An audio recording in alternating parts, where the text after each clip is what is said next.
break here, come and retest again, but all range before we have this buy.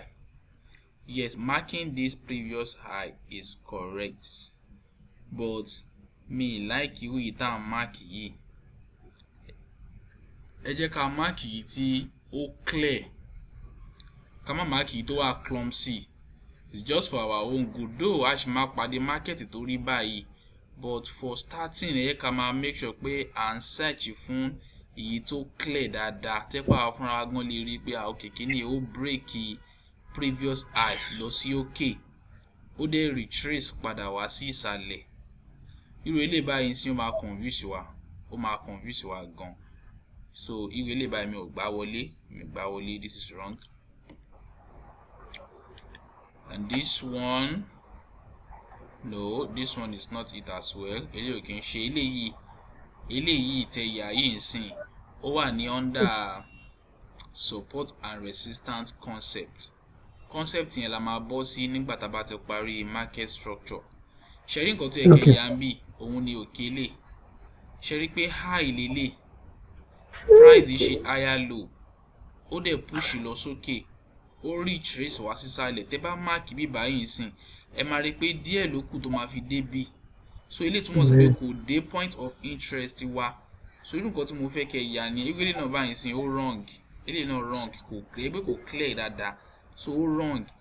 Tẹ́ bá yẹ pé bóyá ibi ilẹ̀ mark pé market wa retrace, even tí ó bá débẹ̀ màá mọ̀ pé okay at least mo understand the content mark.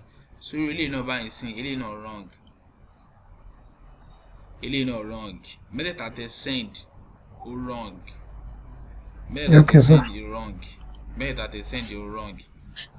Now a máa tún kíní ìṣe ni, bóyá a dẹ̀ tí get ẹ̀ dáadáa. Now ẹ jẹ́ ká lọ, okay ẹ kí n wo okay ẹ lo gold, US oil àti BTC USD. So a máa wo mẹ́ẹ̀ta náà, gold, US oil àti BTC USD. Ẹ ká bẹ̀rẹ̀ láti ìsàlẹ̀ BTC USD.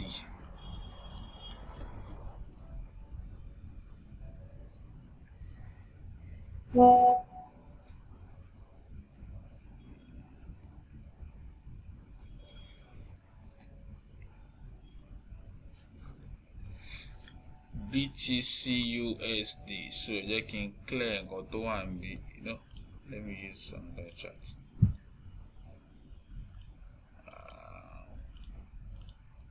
Okay. So now this is for jẹ́ kí n fẹ́ wo time frame tẹ́yìn fún ayé náà lò. Okay, mo rí time, kí ni time frame tí ẹ ti ṣe mark àwọn chart yìí? Àbí ẹ kàn lo ẹni 1 hour. 1 hour. Okay, ẹ ká gbé chart yìí sí 1 hour. So ẹ máa lè get nǹkan tí mo ń try láti sọ. Now ní 1 hour chart Bitcoin yìí sìn báyìí, ẹ fẹ́ wo ìgbà tí market wà bullish, tó bullish lọ sí òkè. Now sí nǹkan tí èmi ti rí kan bí báyìí sìn, tẹ́ bá wo bí tí market ti ṣe tẹ́lẹ̀, ẹ rí pé ó push lọ sí òkè, ó fún wa ní high, ó wá sísàlẹ̀, ó fún wa ní higher low, ó dẹ̀ ṣe kíni again, ó push lọ sí òkè. Ẹ rí pé òkè lè báyìí sìn ó ti ga ju títí eléyìí lọ, so bí báyìí ti di higher high. Ìgbà yìí gan lẹ́ṣẹ̀ máa mark previous high yìí, nǹkan tí ẹ fẹ́ ṣe lélẹ̀. Ẹ rí pé lè clear, ẹ dẹ̀ mark ẹ̀ báyìí. So kí price kó wá retrace sórí ẹ̀, nǹkan tẹ́ fẹ́ ṣe nìyẹn, kí price kó retrace sórí ẹ̀. Àwọn yìí tẹ́ mark yẹn ó máa confuse yín because kò clear, kò structure ẹ̀ ò clear. So ẹ lè rí lọ wípé bóyá okay as time ibi tẹ́ ti fẹ́ buy lélẹ̀, ibi tẹ́ ti fẹ́ ṣe lélẹ̀. So ẹ wo ro eléyìí sí pé bó ṣe push lọ sókè, ó retrace padà wá síbẹ̀. Kí dẹ̀ ní candlestick tó fún wa? Ó fún wa ní pin bar tó gùn. Pin bar tó gùn yìí la máa ti fi wọnú trade, wípé okay o for a buy trade. Now market wá ṣe kí ni? Ó ti fún wa ní another high. This is another high tó tún ti fún wa. So previous one yìí la máa tún wá lò again. Previous one yìí tá bá tún lò, ẹ dẹ̀ tún máa ṣe kí ni? Ẹ tún copy lé báyìí, ẹ copy ẹ̀ wá sí bí. Then kí ni candlestick ta ní? Ẹ rí pé price push lọ sí òkè, ó fún wa ní another higher high, ó retrace padà wá sí this previous high. Kí ni candlestick tó wà ń bí? Morning star candle confirmation. Eléyìí ló ti máa prompt wa. First one bí báyìí kí la ní? A ní pin bar. Second one kí ni? Ó fún wa ní morning star. So nǹkan tó fẹ́ ṣe nìyẹn, ẹ rí pé lè clear. Bẹ́ẹ̀ni sir. And also price tún ti move again. Price tún move again báyìí sí, ó fún wa ní high. This is higher low. Ó ti ṣe higher high. I expect kó retrace padà wá again. Ẹ tún máa ṣe kí ni? Ẹ tún copy sí previous high lè. Ṣùgbọ́n bí báyìí kò ṣe kí ni? A ní anything bí. Kò sí candlestick bí tó máa prompt wa pé ká take buy trade. So irú eléyìí báyìí sí on 1 hour chart, ẹ rí pé lè clear. This is easiest way láti lè identify bullish structure. Higher high, higher low. Higher high, higher low. Higher high, higher low. Higher high. Kó tó di pé structure yẹn wá change ní bí báyìí. Ṣùgbọ́n nǹkan tó wà ní bí báyìí nsìn is bullish structure. That is on the that BTC USD. Okay? Another one tẹ́ tún ṣe US oil. Ẹ ká tún lọ wo US oil.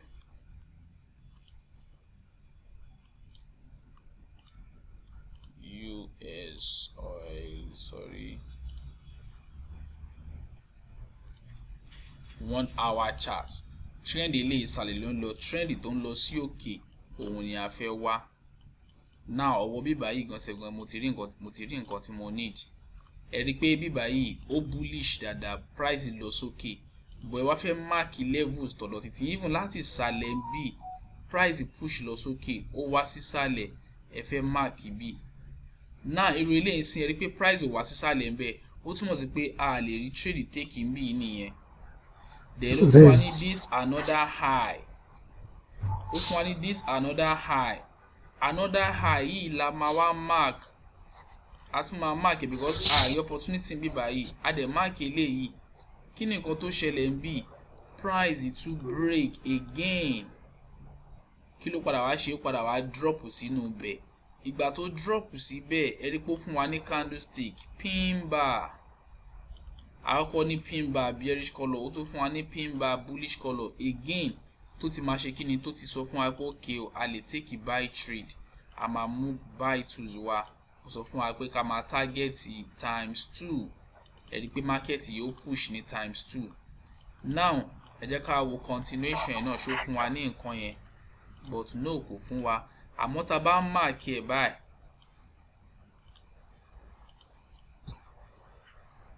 ẹ rí bí this is what a new high. Price break, ó retest, yes, ó fún wa ní candlestick, yes, we have candlestick here. Tá má ti fi wọnú trade yìí, ó kàn jẹ́ pé ó máa fún wa ní loss. Candlestick yìí ń sìn báyìí, this is morning star candle confirmation. Then a dẹ̀ wọnú trade, a gbé tools wá sí pé a ti rí candlestick morning star candle confirmation. Stop loss wa wà nísàlẹ̀. Now trade yìí ń sìn ó ti fún wa ní 1 to 1. Kí ni mo dẹ̀ sọ fún wa nígbà tí trade bá ti fún wa ní 1 to 1, a fẹ́ fi stop loss wa sí entry point wa. So trade yìí gan a ní loss lórí ẹ̀. Ó kàn yẹ pé a make profit lórí ẹ̀ ni, a dẹ̀ lose. But a ṣe wá máa wò pé ẹ jẹ́ ká ṣe monitor level yìí bóyá ó ṣì lè lọ. Price wá sísàlẹ̀ díẹ̀, ó push lọ sókè, ó retrace padà sí level yẹn. Kí ló fún wa? Ó fún wa ní bullish engulfing candle. Bullish engulf àwọlé. Kí ni nǹkan tó ṣẹlẹ̀? Market ò tiẹ̀ move lọ púpọ̀. Kí ló ṣe? Ó fún wa ní loss. This is a loss. Àtúwà pé ṣé ó ti change sí sell ni, ṣùgbọ́n based on structure tó sì show ń bì, kò tí ì sọ pé kíní change sí sell. Tá bá fẹ́ lè lọ síwájú báyìí sìn, eléyìí ò wá meet ẹ̀. So means pé a lè rí trade enter láti ìsàlẹ̀ yìí. Ṣùgbọ́n price yìí wá gun òkè yìí padà, ó dẹ̀ retest ẹ̀ padà again or retrace. Kí ló fún wa? Ó fún wa ní pin bar, bullish pin bar. Stop loss wa ìsàlẹ̀ pin bar, a dẹ̀ ṣe kíni? A target ×2. Ẹ̀rí báyìí ń sìn. Owó bí tí a kàn wò yìí lásán yìí ń sìn, a trade ní When the first one that it trade, this one, one profit, ele break even, loss, profit, so nǹkan tó clear báyìí òun lè fẹ́ wá tó clear. And then lastly gold, XAUUSD. In fact ọjọ́ tá bẹ̀rẹ̀ gan sef gan gold náà ló dàgbé mo fi ṣàlàyé fún wa náà. So a ṣì máa tún ilé ìsọ̀rọ̀ lórí ẹ̀ ni o. Now on the 1 hour charts, okay, I have it here. Beautiful trend. Every push, exhaustion, impulse retracement. Then they can identify previous high. Identify the previous high. You really buying in price over síbẹ̀, so it means what? No trade. Then I identify the next one.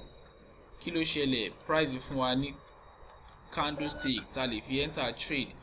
Bullish engulfing candle. Stop loss sísàlẹ̀ ×2 ìyẹn ti lọ báyẹn. Then market ṣì extend further, ó ṣì lọ gan, ó push díẹ̀ but a lè rí entry bí, ó push lọ sókè. A mark high yìí, yẹn ṣe rí nǹkan tí market ṣe, ó fún wa ní dragonfly.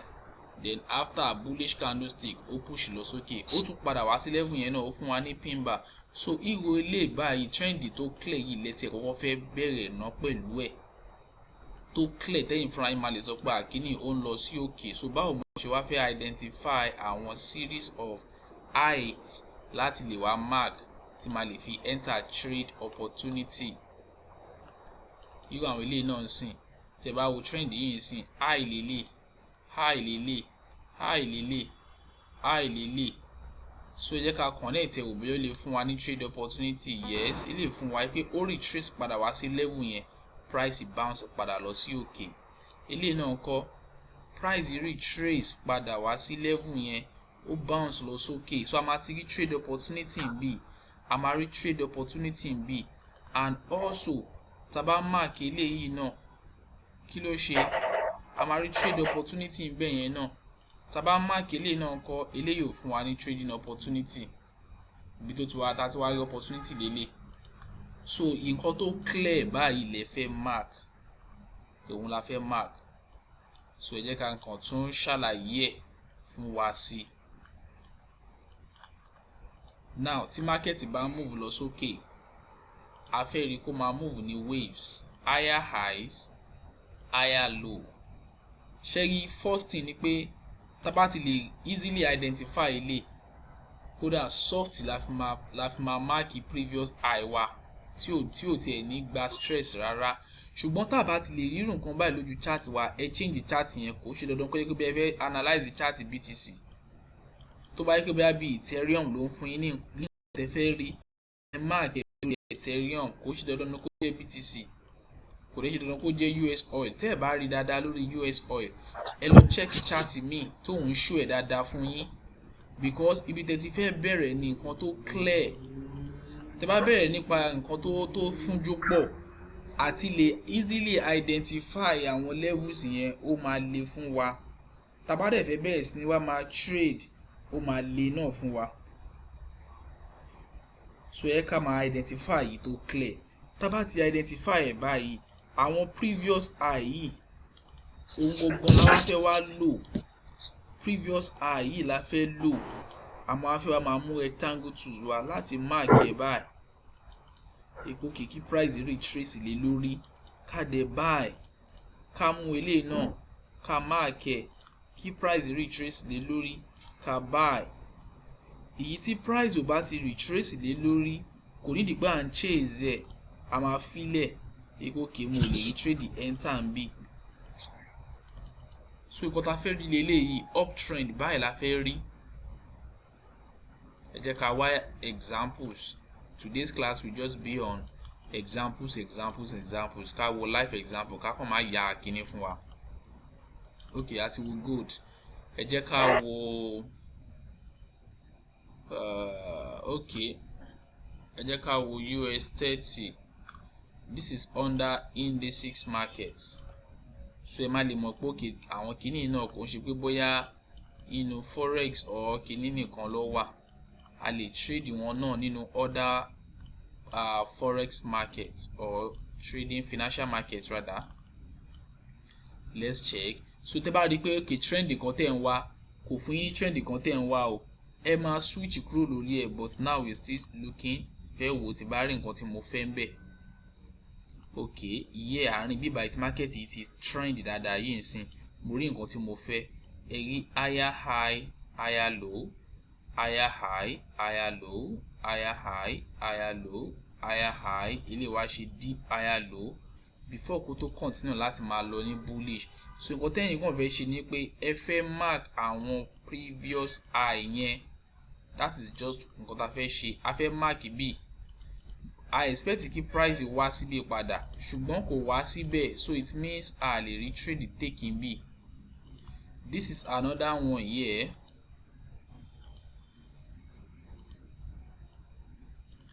Ilé náà I expect kí market wá síbẹ̀ kó retrace dáadáa wá síbí. Kí ló ṣe? Kò wá síbẹ̀, no trade. Whereas market yẹn náà dẹ̀ ń bullish with nǹkan tá ṣe ń kọ́ wa lọ́wọ́, no trade. A máa láwọn stages kan tá máa dé tẹ́pa ní àwọn kan míì tá máa tún lò yàtọ̀ sí irú àwọn bí a ṣe ń approach ẹ̀ báyìí. Ṣùgbọ́n ibi tá ṣe wà yìí náà ká tètè kọ́kọ́ máa wá ná. This is another high. So means pé pẹ̀lú bí market yìí ṣe bullish tó, tá bá mark àwọn levels wa kò pull back, kò retrace débi tí ó mú àwa láti fi take a trade. Àmọ́ tá bá yà báyìí, a máa mọ̀ wípé okay o, I get a concept nǹkan tí à ń ṣàlàyé fún wa, because with this ó show pé okay o, tẹ́ bá mark ẹ̀ báyìí ẹ understand nǹkan tá à ń sọ. Bullish market, a fẹ́ rí pé price yẹn ó move in that structure. Tí kò bá move ní structure, let's say irú bíbá yìí nsìn tí market yìí really move on structure, ó máa nira fún wa láti sọ pé bóyá a fẹ́ ya àwọn kíni ẹ pé kò ní respect ẹ̀, gbogbo ẹ̀ kàn máa fún pọ̀ ẹ rí, which is mostly irú àwọn kan tẹ́ ń mark kò fún wa ní good structures. So irú market báyìí ó máa le fún wa láti sọ pé bí a fẹ́ trade, a fẹ́ wò yìí tó clear dáadáa fún wa. Let's look again on this US 30. US 30, do I have it? No. Irú nǹkan tó wà ní báyìí sí bearish lele, beautiful bearish trend, but àti lè move sí bearish. A gbọ́dọ̀ tẹ̀ kọ́kọ́ make sure pé I understand the bullish yìí náà. Oh, okay, kíní ò lè lọ sẹ́yìn dáadáa. Ẹ jẹ́ ká wọ́dà indices market, which is XPS 500.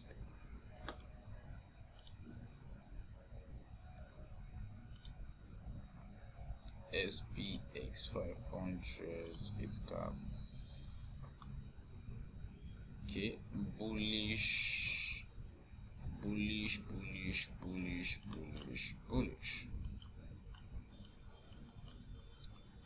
we have it here? No, eléyìí náà ò clear. Market yẹn push lọ sókè lóòótọ́, but kò clear. Tá bá ní pé a fẹ́ ṣe assignment ta fún wa kò clear, so a máa sún. Okay, irú bíbá yìí nsìn ó clear. Mo rí higher high, higher low, price padà wá síbẹ̀, ó wá retest ẹ̀, ẹ rí ó push lọ sókè. Tẹ́ bá mark ilé báyìí sí àwọn pé okay, you get it right. So we still look. Ẹ fẹ́ wo ibi tó clear. Now if báyìí sì ta ti ní bullish trend tó lọ sókè yìí, ẹ fẹ́ rò pé okay ṣé mo máa rí levels níbẹ̀? Yes, I can see one here on my own. Ẹ mark ibi, ẹ rí price, this is the previous high. Ó break lọ sókè, ó retest ẹ̀ padà, ó push lọ sókè. Then kí ló tún ṣe? Ó tún retest this one too. Ó retrace ẹ̀, ó ṣe kí ni? Ó push lọ sókè. But from here kò fún wa ní nǹkan tá a fẹ́. Ẹ̀rí bí ìsìn ìwé lè bá kọ́kọ́ wọlé, ó ṣe kíní kan, ó push lọ sókè. Let's see this other one. Okay, ìwé lè náà sí ó push lọ sókè, ó retrace ẹ̀. So now ṣe rí bí ó ṣe clear. Bullish trend. Market trending to the upside. So àwọn point higher low yìí gangan òun bẹ̀ láti take a trade. Previous high òun là ń lò tá fi ń mark àwọn levels yìí. Previous high là ń lò tá fi ń mark àwọn levels yẹn. Ṣóyé, ẹ jẹ́ ká tún wo míì. I think we have German 40. Àwọn index markets lélẹ́yìí o, kò kí ń ṣe forex. Index markets. So let's see, we have an uptrend here. Do we have zones? No, market will really show retracement in B. Ìyẹn ò fún mi nǹkan tí mo fẹ́, eléyìí náà ò fún mi ní nǹkan tí mo fẹ́. But even if àtọ̀ tí ó ṣe fún wa ní nǹkan tá a fẹ́ gbẹ́nsẹ̀ gan, tá a bá mark previous high, a máa mọ̀ pé òkè nǹkan tá a kọ́ ó yé wa. Market ò pull back síbẹ̀ ni. Tá a kàn mark previous high ìjọba ẹ̀. This is another high. Okay, eléyìí súnmọ́ bẹ́ẹ̀ but price ò touch ẹ̀. Okay. Now this one here, price reacts to really.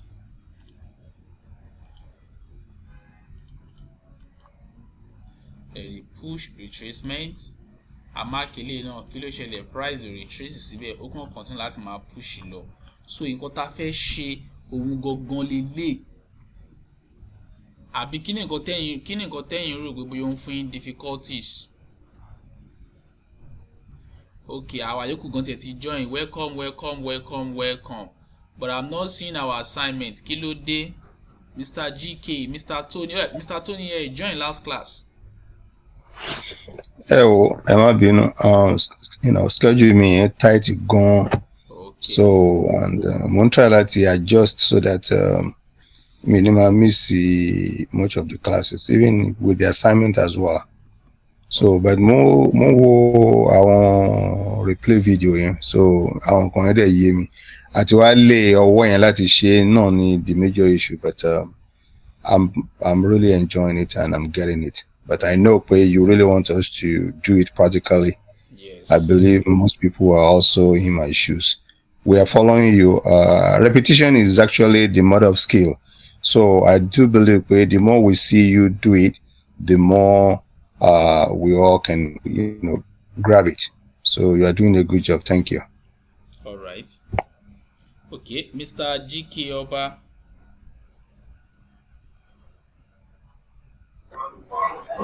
Olùkọ́ tó mi ẹ̀kálẹ̀. Yes, sir, ẹ̀kálẹ̀, sir. Ẹ kú iṣẹ́. Ẹ má bínú. Like I am just passing through some phases, so that's why. Okay. Which I get. So I just need to sort myself out a little bit. Then I will send it. I think maybe tomorrow, by the grace of God, I will try as much as possible. But I'll send it. All right. Mr. Toluwashenko, me rí assignment ọ̀rọ̀ títí yín náà o. Àwọn arúgbó lẹ́yìn bá ti bí sátún nítorí fún wọn. Yes, sir. Ẹ kálẹ́ sir. Yes, sir. Ṣé kí n forward ẹ ní next class? Mo ti kọ́kọ́ send ẹ ń sìn bó bá rí pé ó dà pé mo ṣe mistakes kí mo fẹ́ túnṣe. Okay, ẹ lè forward ẹ ní next class.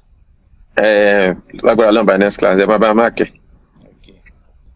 So Yes, sir. Class wa tèmi yóò ní pé nìyẹn, ẹ jẹ́ kí n review ẹ̀ fún wa again. So ẹ jẹ́ kó pẹ́ o, ẹ jẹ́ ká lo 1 hour yẹn. Ẹni pẹ́ ẹni analyze trade fún wa ká lọ take care ká visa. Ẹ jẹ́ kó pẹ́ ní ọjọ́. So now ẹ jẹ́ ká start from the fresh. Bullish structure là ń try láti identify. A lè sọ fún wa pé bullish structure ìyẹn ni time tí price bá ń lọ sókè. Ṣùgbọ́n tí price bá ń lọ sókè yẹn kò kàn ní move lọ sókè ní straight line. Ó máa move in waves. Waves yẹn làwa wá ń wá ọ̀nà tá fẹ́ fi catch.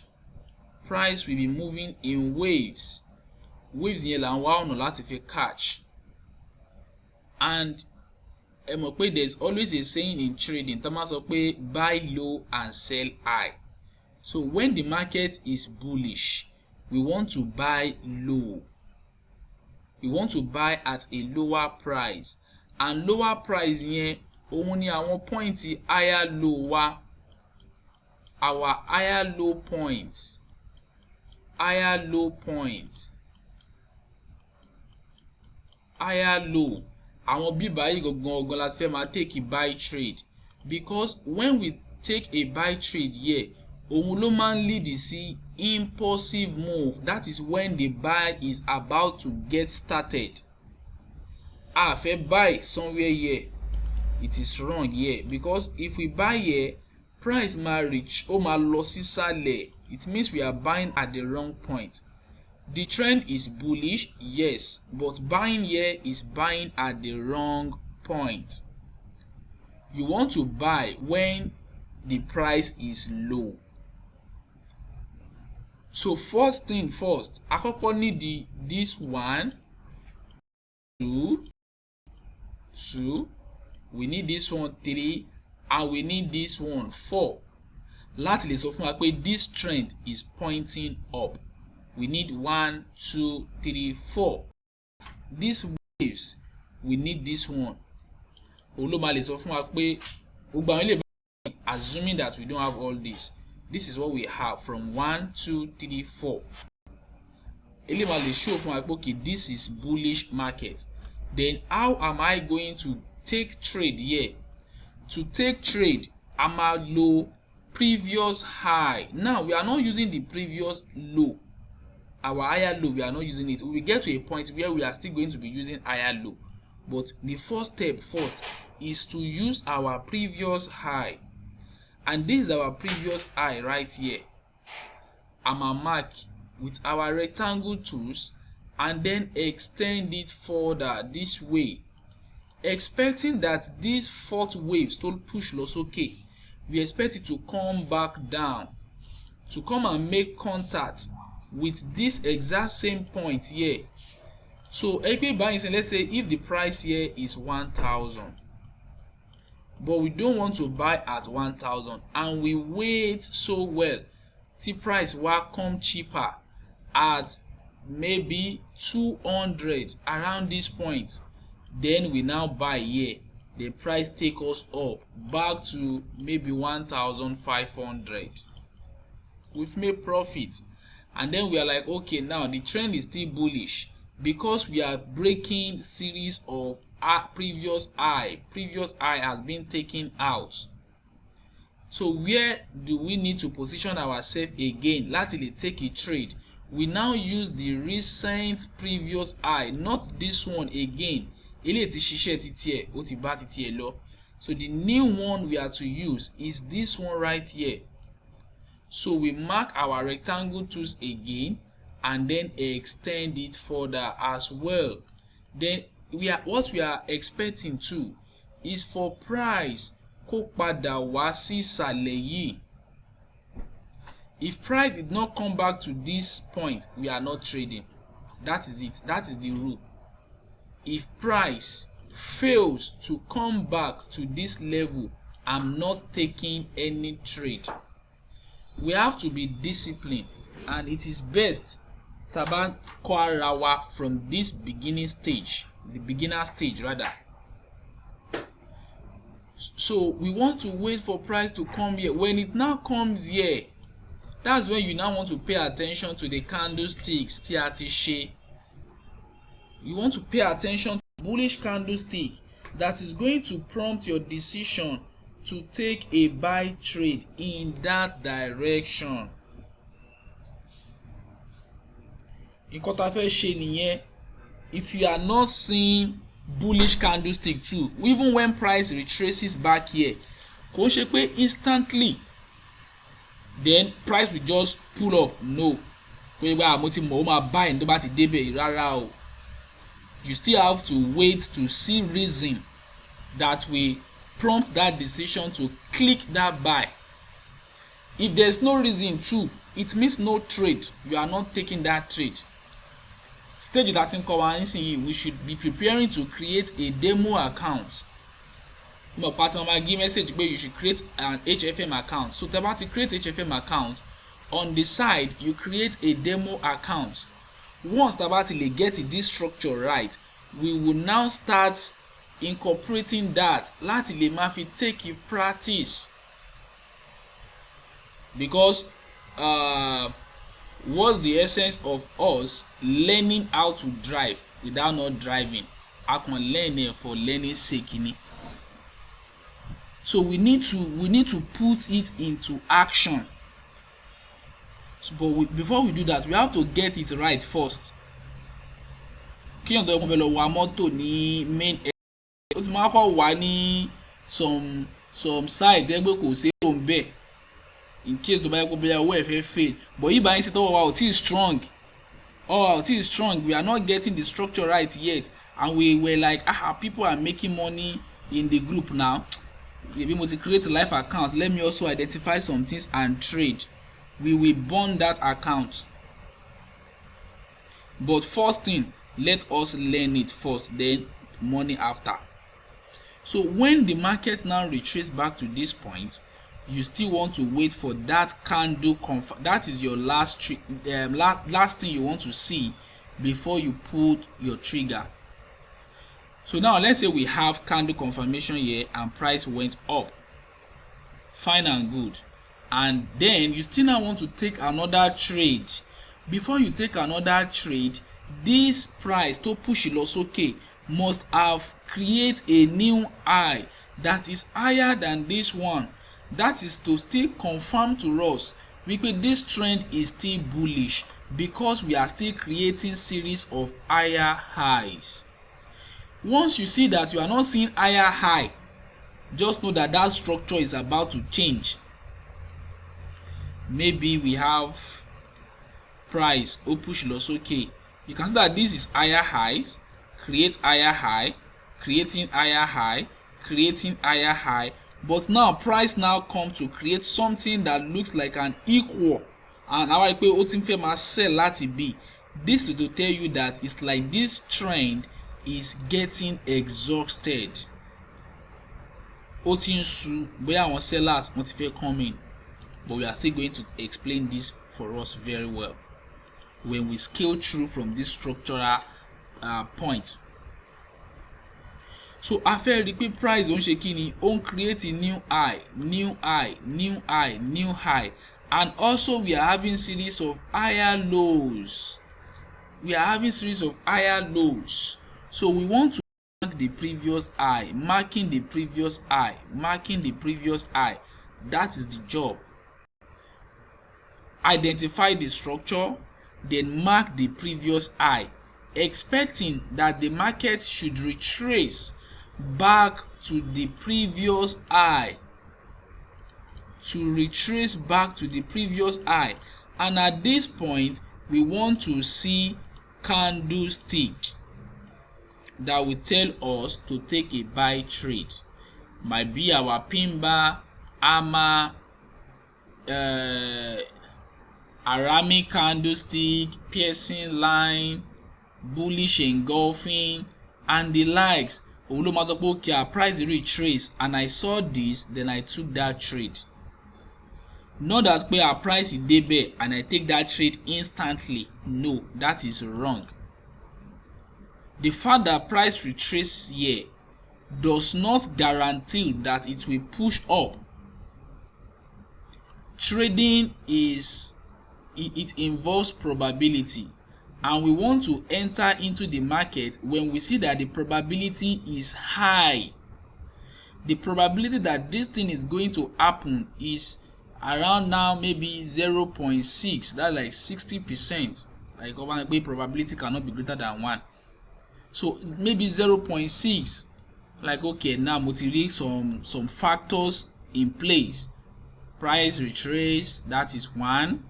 I'm seeing candlestick, that is 2, and the structure is still intact, that is 3, and then I pull my trigger.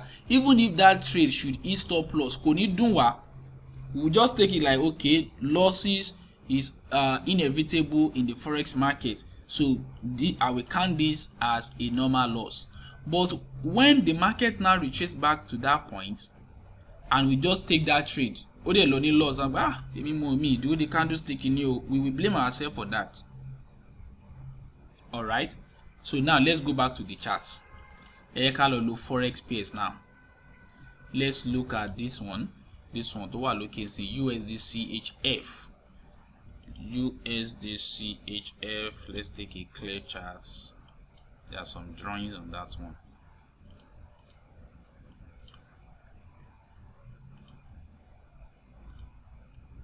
USDCHF. A fẹ́ wo ìgbà tí market tó ń trend lọ sí òkè. Tẹ́ bá rí pé eléyìí ó ń trend wá sí ìsàlẹ̀ ni. But since we are treating bullish, we want to check where the market is trending to the upside. So now from here now we have the market trending to the upside. Àwa fẹ́ wo the bullish structures. Kí ni mo recompress that so that ó máa lè clear. Let me switch to the 4 hours chart. I'll clear that. All right. So now we have from this bottom right here to this top, price push lọ sókè. Àwa náà rí pé kò move ní straight line lọ sókè, moves in what? In waves tó fi dé òkè. Then our job is to identify the highs in this market. We are seeing higher lows, higher lows, higher lows, higher lows, higher lows in the market. Then where are the higher highs too? This is a previous high, this is high, this is high, this is high, this is high.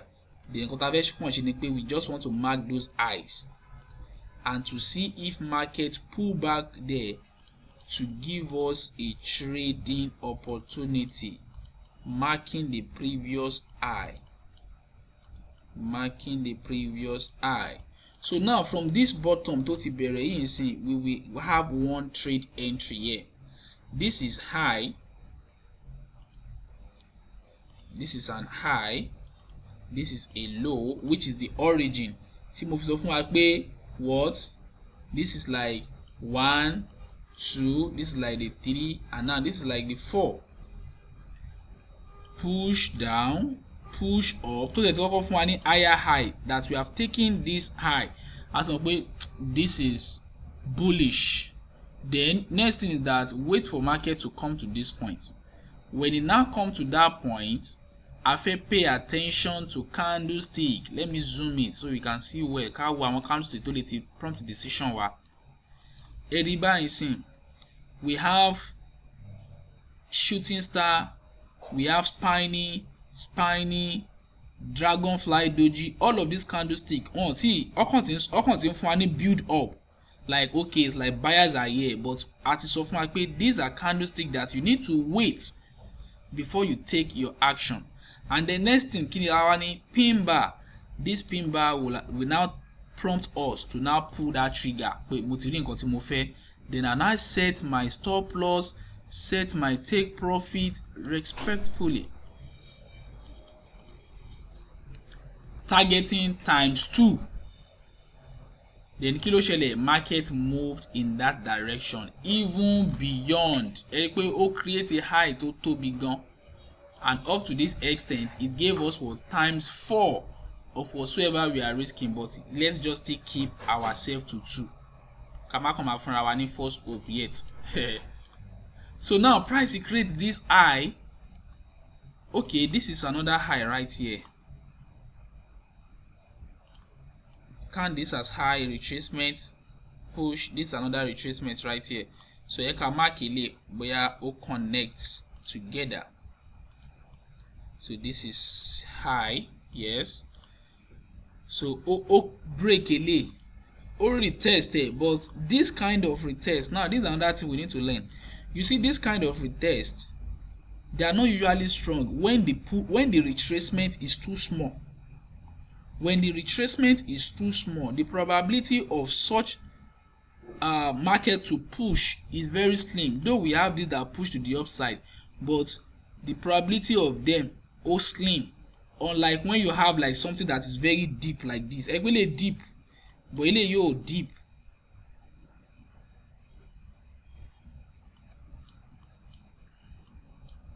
Really deep. Now there are some other concepts. If you want to trade in BBI, this is what we are still learning. We want to see a deep retracement, like something like this. Push and we have something like this to deep. What do we have? Arami candlestick, bullish Arami. At my take a buy trade, and also what happened, the market went up, creating a new high. Ó ti take out to this high now. Ó ti fún wa ní another one. This is a new high. Eléyìí náà wò pé kìkì price yìí kó push padà wá síbi, but look at it now, just a little bit shy away from that point. But you see this one, tí kò wá síbẹ̀, it means we are not trading. We have to be disciplined. Kò dé point wa nìyẹn, we set a trap and doesn't get to that point. So it means we are not trading. We don't see any trading opportunity on this pair right here. Network is doing somehow. Shall it gbọ́ mi? Yes. Okay. All right. So now it really buying sin market to wá síbẹ̀, a ní láti force ra wa wípé but mo lè ti wá rí pin bar, ṣé mo lè jump ẹ wọlé ni, but kò dé point mi. You see, it's better don't jump, just leave it, let it go. Another one will come. Another one tó máa soft tí ó tiẹ̀ ní fún wa ní stress, it will come. Ẹ rí pé lè fún wa ní high, ó retrace, ó push lọ sókè, then we mark that one too. Ẹ rí gbà tẹ́lẹ̀ wá padà wá retrace tí kò fún wa ní stress. Kí ni candlestick ta ní bí? The bullish railway. Ẹ rí pé I take a trade in B, but we were so disciplined and we watch all of this to happen. Another thing ni pé a gbọ́dọ̀ ní àmójú kúrò. Ká wá sọ pé owó mà ló ń flow lọ yìí, a ṣe máa rí buy, a ti máa rí sell, just leave it. At that moment, just know that kò tí fún mi ní nǹkan tí mo fẹ́, so I'm not trading. Not until when I see nǹkan tí mo fẹ́. So right here now we wait. Now look at it, ẹ wá ká wo date yìí àti ìbá yìí sin I take a trade lórí on this pair. Now another pair tá bá wá monitor, a lè rí trading opportunity in bẹ̀. But this particular one, we don't have trading opportunity. 8th of November 2024, and price now came back. Ó wá fún wa ní another entry. Early December, almost a month after. Ó túmọ̀ sí pé we totally abandon USD chef for a whole month along trading kan mi, because this one is not clear. You only want to trade a clear market. Tó yẹ pé àwọn fúnra wa gan sef gan gbà know this thing ó ń show a decisive way tó ń lọ. We now came back kíní ti show pattern fún mi o. Now it's time to now take opportunity. December 6, ilé máa fún wa lówó Christmas. So we have a bullish railway candlestick pattern. Set our stop loss and then expect market to give us ×2. Look at it. Market just move in our direction.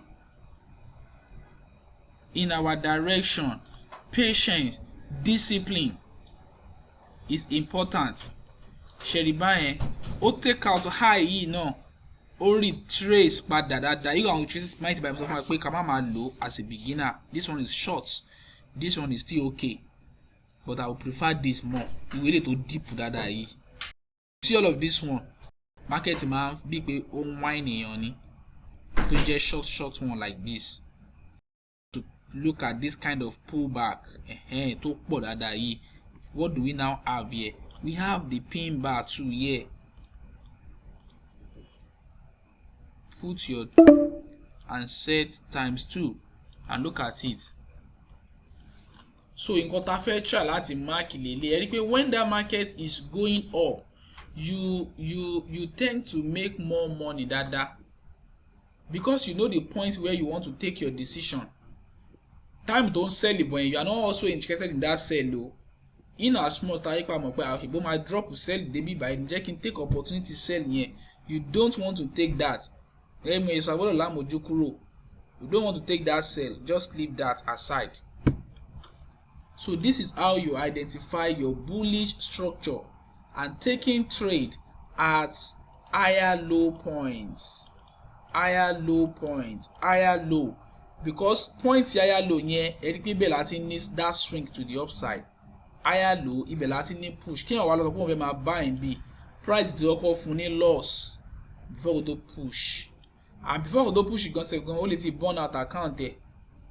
Tàbí kó nǹkan ti fi close ẹ̀ due to heavy losses. Heavy loss. So that is that now. Mo believe pé assignment yẹn ti clear now. So let's make sure that we engage ourselves even out of our short time. Let's try to engage ourselves. Kó bá yẹ pé bí 1 hour la fẹ́ lò lórí charts, ipò kejì kí n sáré spend 1 hour jẹ́ fi wá assignment yìí. Let's look at it, sit down and search for it and send.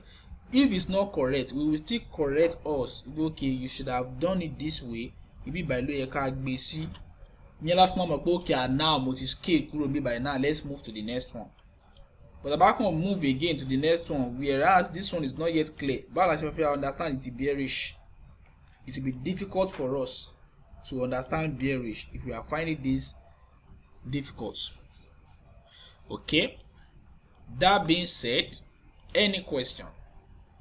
We have short time left. Any question? Olùkọ́. Yes, sir. Akíṣẹ́. Yes, sir. The question tèmi direction ẹ̀ náà ṣì ni.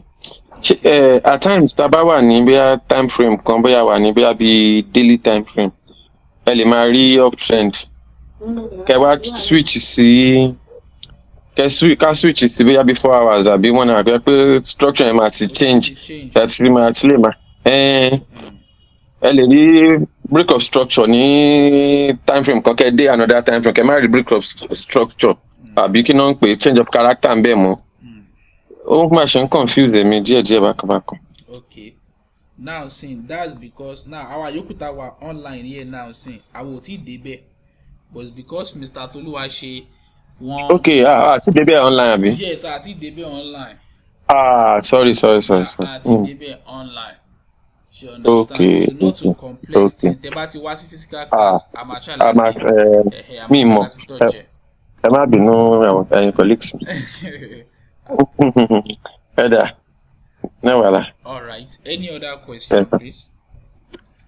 Okay, there was Mr. Tony. There was nǹkan tó burú nínú nǹkan tí wọ́n dẹ̀ sọ yẹn. Yes. Torí I believe everybody ń bí náà sí àwa náà sì lè handle ẹ̀. You know, just show us an example of the question. The handle is more complex. All right then. Yes, it's more complex.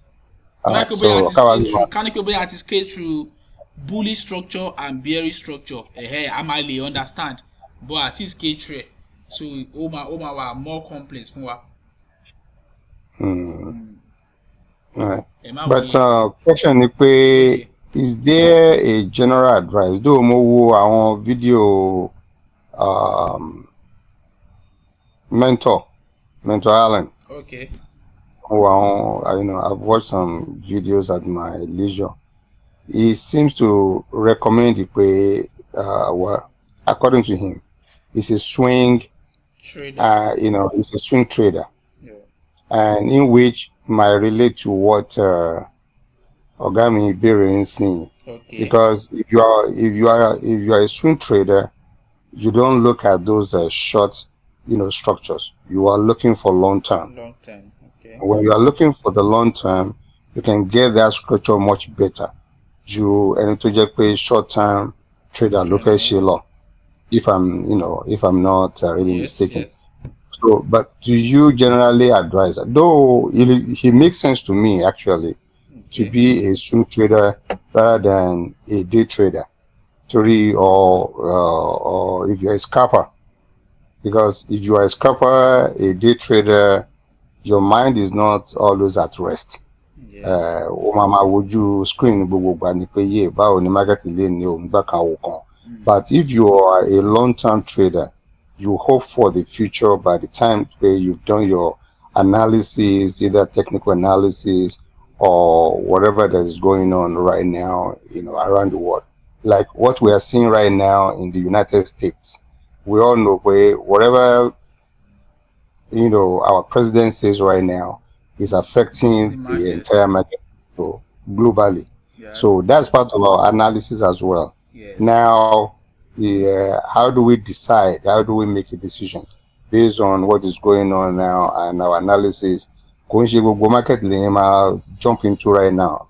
From what I was hearing this morning, it looks like a gold is killing it right now. It looks gold is in it. I was listening to the news. It's like everybody is moving their money because of the tariff issue, the uncertainty, and everything. So gold is killing it.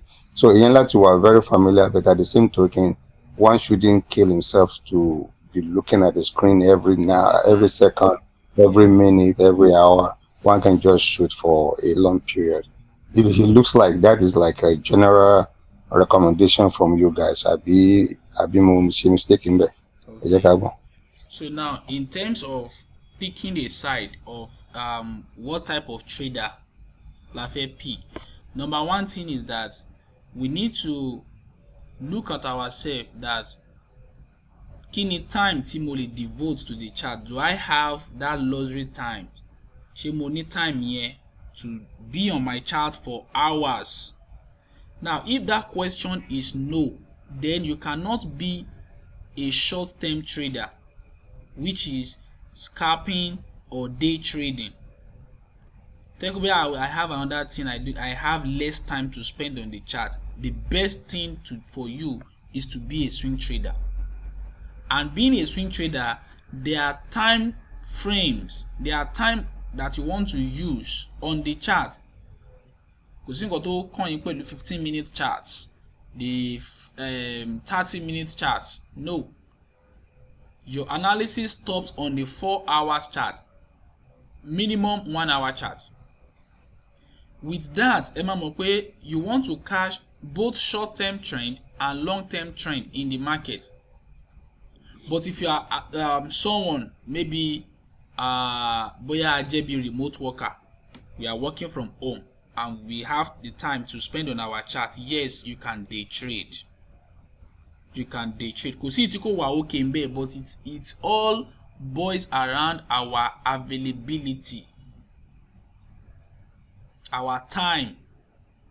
Nǹkan tó differentiate this type of trader nìyẹn. And also, I can't really say the amount of money. No, I can't really say the amount of money that you have. A swing trader can have so much money, and also a day trader and scalpers can have so much money to trade with. I can't say money, but the cocoa there is the time, your availability. So ló máa determine if you know that mi kì í máa really torí like ma so when we start this course, we said trading is a 5-hour market. If you are busy during the day, you can look for your setup at night, place your trade and go and sleep, then let the market do the rest. So àwa la máa mọ̀ èyí tó best fún wa. If you are someone that have time or not, then you will now choose eléyìí ló best fún mi. Èyàn tó bá ní time it won't consider the it wípé scalping was stressful. He has the time already, so he won't see it as stress. But someone tí kò ní time yẹn, this thing is stress, but my monitor chart me here and there, mo ti fẹ́ wọlé with this little time tí mo ní láti spend pẹ̀lú chart. At the end of the day ni màmá ní loss ni, because kò ní time ò permit láti trade that way. But you are a swing trader or a position trader, you just wait for position. In fact, as a swing trader or position trader, your maximum trade in a month can be 5. You can only sometimes it depends. So sometimes your trade might be 10, but sometimes it might also be 5. Sometimes it might be 3. Just 3 trades that you will take in a month. Ó lè jẹ́ pé bẹ́ẹ̀ kan máa jẹ́ loss. Kò yẹ pé bí àwọn náà ní loss o, they usually have loss. Bẹ́ẹ̀ méjì máa jẹ́ wins. But scalpers, èèyàn tó ní time, every minute, every second, ó ti ń place a trade. In a month, ó lè ní 260 trades tó ti pick. So this is that is the difference, rather, the time nǹkan tó differentiate nìyẹn. Our time is running out. Mi mọ̀ bí àyẹn answer question ni. Oh yeah. All right. Big time. Thank you. Yes. All right. It does. Thank you so much. Our time is ticking already, so please let's make sure to engage with the assignment. That way, practice make perfect. Okay. Good night, sir. Thank you.